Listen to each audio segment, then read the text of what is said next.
Hi everyone and welcome back to my channel. For today's video, we are doing my June favorites and flops. I know I say every month, I can't believe June is over, I can't believe the month is over, and this month actually felt like it flew by. So I know I say it all the time, but just to be that cliche person on YouTube, oh my god, I can't believe this month flew by so fast.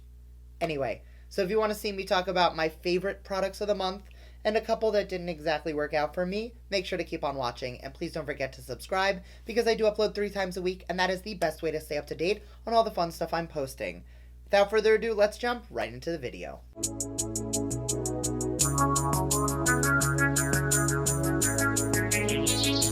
So this doesn't really count as a favorite because you guys know I love beauty blenders, but I've been using the marble one lately, and it's just so pretty. Like, I just had to talk about it because it's really pretty. Anyway, first product we're going to talk about today. I have loved this shape of brush for a very long time. This is the Sephora Pro Blush Brush, and I used to use this for blush.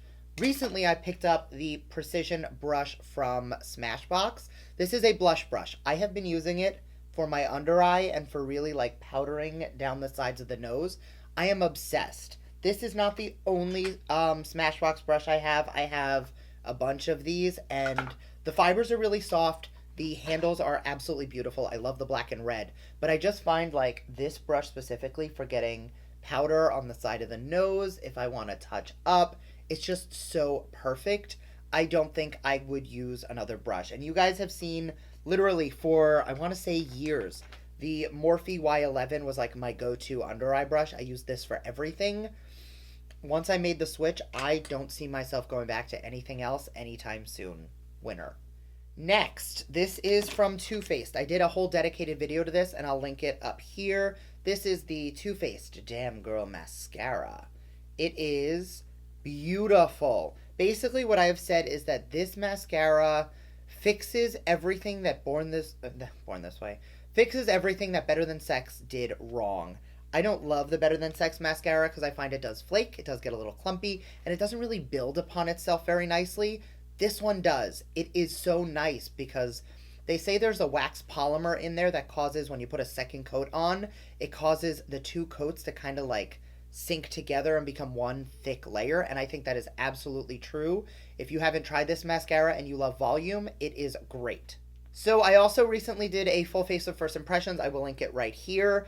I know that video just went up. However, I filmed it like 3 weeks ago and I just kept delaying putting it up because my Jaclyn Hill lipstick video was time sensitive. My Ipsy video, my BoxyCharm video, my Donna video, they were all a little more time sensitive, so I kind of pushed it to the back burner. That video, I used this mascara. I also used it today. I do have a full tutorial on this look coming next video. However, I am obsessed. So it is super lightweight. It does have a really nice applicator. They layer nicely. I don't have falsies on. I don't have a lash primer on. This is all I have today, and my lashes have not looked this good in so long. This reminds me of the effect I get when I take a volumizing mascara with my Benefit Roller Lash together in one mascara. I have yet to really like...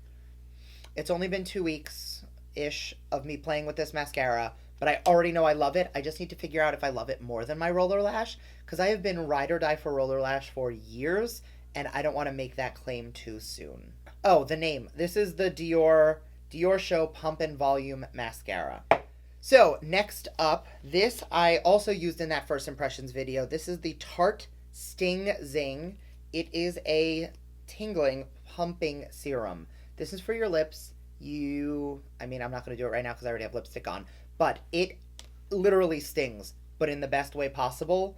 This, amazing for plumping your lips. I keep this right here on my vanity, so whenever I'm about to start filming or about to start getting ready, I pop this on, so by the time I get to my lips, they are nice and full and plumpy and juicy and fabulous. It is beautiful. Does sting a little bit, but I mean, that kind of comes with the territory of the name Sting Zing. But it is beautiful, and I do love Tarte because a lot of their stuff is very clean and good ingredients, and this is beautiful. The next 2 items are actually the lip combination I have on today. The base lipstick is going to be the Jaclyn Hill lipstick, the So Rich lipstick in Perfectionist. I'm going to link up here another video. This is my Jaclyn Hill lipstick review where I go in depth into why I actually use these. I know a lot of people were very hesitant, but watch the video and you will know exactly why I am okay with the Jaclyn lipsticks.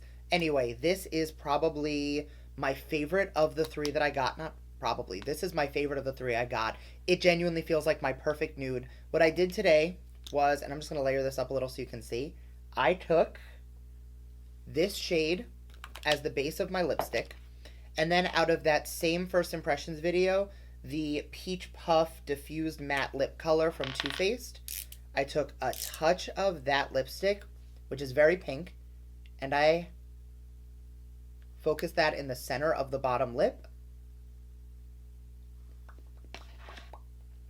And that is like my new favorite lipstick combination.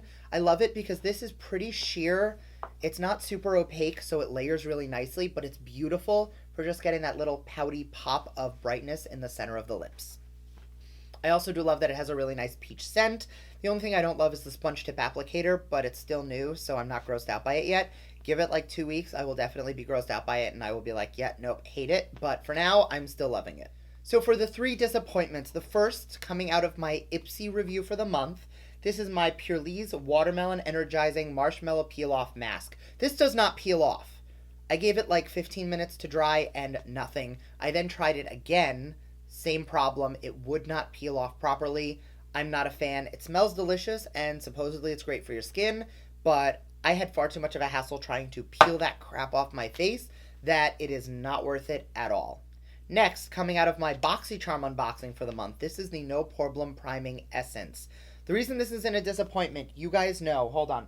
I mean, clearly, I love the No Problem Primer, the original. This one did not work for me, and the reason I wanted to incorporate this in a disappointment section, this is not made for my skin type, this one is. I have oily skin, oily combo, mostly oily. I get very oily here, and I'm normal everywhere else. There's not a dry patch on my face. So something like this, which is going to be nourishing and super beautiful, not something I'm into. However, it does have pore refining properties, so as like skincare, I think this could be great. But if you're looking for something that's going to be blurring and smoothing on oily skin, this is not it.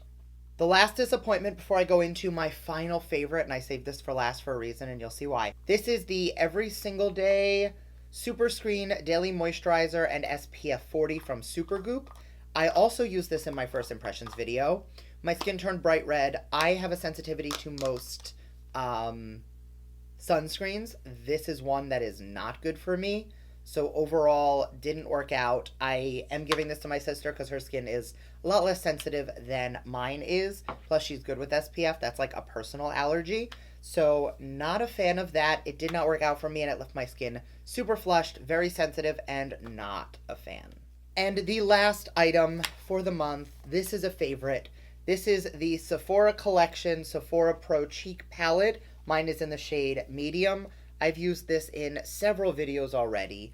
I just think this is such a beautiful palette, especially for my skin tone. I have been using, just so you guys see, well, I've used them all, but the shade down here, it is a little deep, but it does sheer out really nicely, so it's a beautiful bronzer. I have been using these 3 blushes regularly. These 2 highlighters are stunning. This one is obviously a little yellow for me. I don't use it all the time, but this one is like the perfect everyday for me. These 2 shades right here are the 2 those 2 are the 2 I probably get the least use out of. 2 Glam, I think, is a very pretty highlight. It's just, I have to use it as an eyeshadow because it's a little too deep for me. And the Beverly Hills shade is definitely an eyeshadow because that rose gold on my cheeks I don't love. However, the one negative I have with this entire situation, and I did mention these in my Sephora Collection Full Face, they came out with 3 palettes. They were branded as light, medium, and deep.